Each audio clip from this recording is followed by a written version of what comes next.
السلام علیکم ورحمۃ اللہ وبرکاتہ۔ وعلیکم السلام۔ شیخ، ایک سوال تھا کہ ہم یوٹیوب پہ چند ویڈیوز دیکھے ہیں، بڑے مقررین یا واعظین بولتے ہیں، ان کے بیانوں میں یہ کہا گیا وہ لوگ کہ 2 مرتبہ فرشتے روئے۔ ایک مرتبہ یہ کہ نبی صلی اللہ علیہ وسلم جب طائف گئے، اور دوسری اس سے پہلے ایک بار جو ہے ابراہیم علیہ السلام اسماعیل علیہ السلام کے گردن پر چھری رکھے۔ تو اس کی کیا حقیقت ہے قرآن و حدیث کی روشنی میں بتائیے۔ نحمد و نصلی علی رسولہ الکریم، اما بعد۔ جیسا آپ نے ابھی سوال پوچھا کہ بعض خطبہ یا الفاظ دیگر واعظین نے اپنے خطبوں میں یا اپنے دروس کے اندر اس چیز کو بیان کیا کہ پوری انسانیت کی تاریخ میں فرشتوں نے 2 بار گریہ و بکا کا مظاہرہ کیا یا 2 بار وہ روئے۔ ایک تو اس وقت جب سیدنا ابراہیم علیہ السلام نے سیدنا اسماعیل علیہ السلام کے اوپر چھری رکھی، اور دوسرا اس وقت کہ جب اللہ کے رسول صلی اللہ علیہ وسلم طائف گئے، اور وہاں پر آپ جانتے ہیں کہ بڑی عظیم آزمائشوں میں اور لوگوں نے کافی ساری تکلیف اللہ کے رسول صلی اللہ علیہ وسلم کو پہنچائی، اس مقام پر فرشتے رونے لگے۔ اب 2 ہی کیوں؟ آپ جان کر تعجب کریں گے کہ بعض لوگوں نے یہاں تک کہا کہ جب قابل نے حابل کو قتل کیا، اور اس کے بعد جب یوسف علیہ السلام کے بھائیوں نے ان کو کنویں میں ڈالا، اور پھر سیدنا حسین کی جب شہادت ہوئی تو ان مقامات پر بھی فرشتے روئے۔ دیکھیے، بات دراصل یہ ہے کہ یہ جو غیبی امور ہے، فرشتوں کے متعلق کلام کرنا ہے، یا میزان ہو، یا حوض کوثر ہو، یا شفاعت ہو، جنت ہو، جہنم ہو، بنیادی قاعدہ یہ ہے کہ ان مسائل میں یا ان امور میں قیاس اور اجتہاد سے کام نہیں لیا جاتا، اور ہر مسلمان کو، اور خصوصاً علماء کو، دعات کو اور واعظین کو اس مسئلے میں بڑے محتاط انداز سے گفتگو کرنی چاہیے، کیونکہ اللہ کے رسول صلی اللہ علیہ وسلم کی طرف کسی بات کی نسبت کرنا یہ ایک بڑی ذمہ داری والا کام ہے۔ مثال کے طور پر یہ صحیح بخاری ہے، اللہ کے رسول صلی اللہ علیہ وسلم نے فرمایا، امام بخاری علیہ الرحمہ نے کتاب الجنائز کے اندر اس حدیث کو نقل کیا۔ اللہ کے رسول صلی اللہ علیہ وسلم نے فرمایا،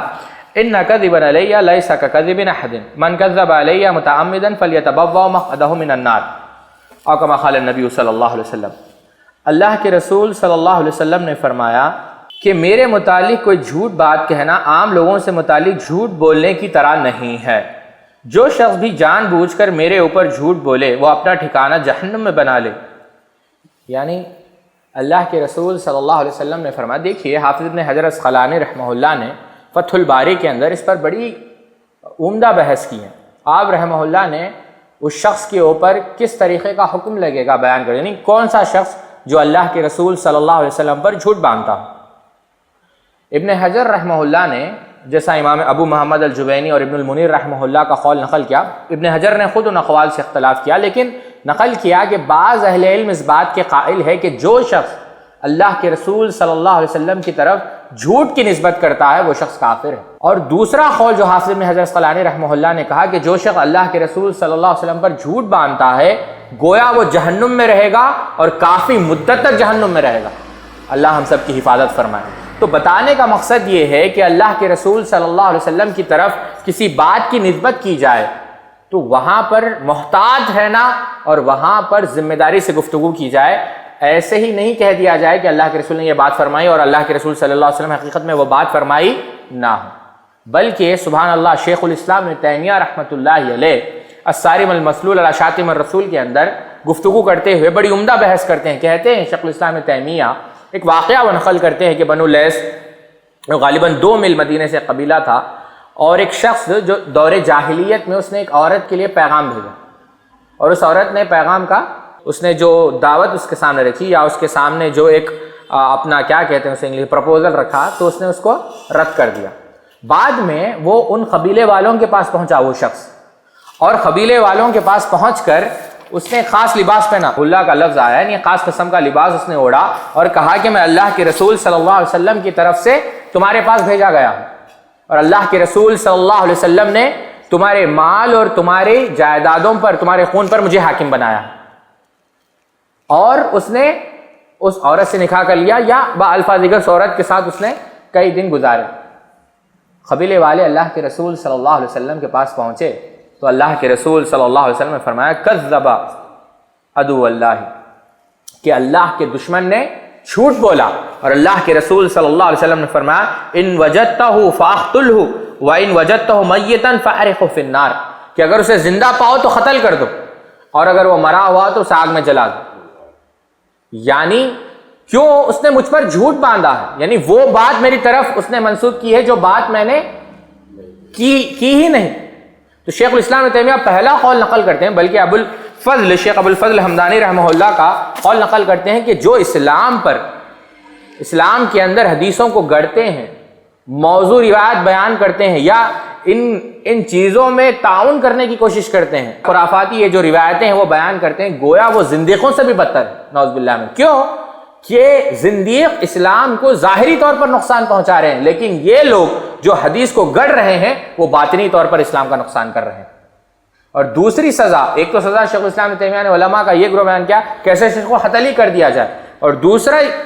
سزا یا دوسرا نقطہ جو شیخ الاسلام ابن تیمیہ رحمہ اللہ نے بیان کیا وہ یہ، آپ رحمہ اللہ نے بیان کیا کہ قاضی کو چاہیے کہ ایسے لوگوں کو سخت سے سخت سزا دی جائے جو اللہ کے رسول صلی اللہ علیہ وسلم پر احادیث گڑھتے ہیں صلی اللہ علیہ وسلم۔ تو بات یہ بیان کر رہا تھا کہ یہ جو باتیں بیان کی جا رہی ہے تو دیکھنا چاہیے کہ آیا یہ باتیں اللہ کے رسول صلی اللہ علیہ وسلم بیان کیا نہیں، بلکہ آپ جان کر تعجب کریں گے شیخ الاسلام ابن تیمیہ سورہ عنکبوت کی یہ جو آیت ہے کہ ومن اظلم ممن افترى علی اللہ کذبا او کذب بالحق لما جاء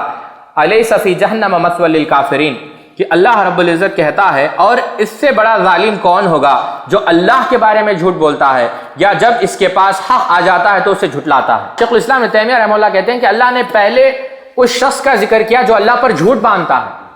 اور اس کے بعد اس شخص کا ذکر کیا جو حق کا انکار کرتا ہے۔ شیخ الاسلام ابن تیمیہ رحمہ اللہ اس پر بحث کرتے ہوئے کہتے ہیں کہ ہو سکتا ہے اس کا یہ معنی کہ اللہ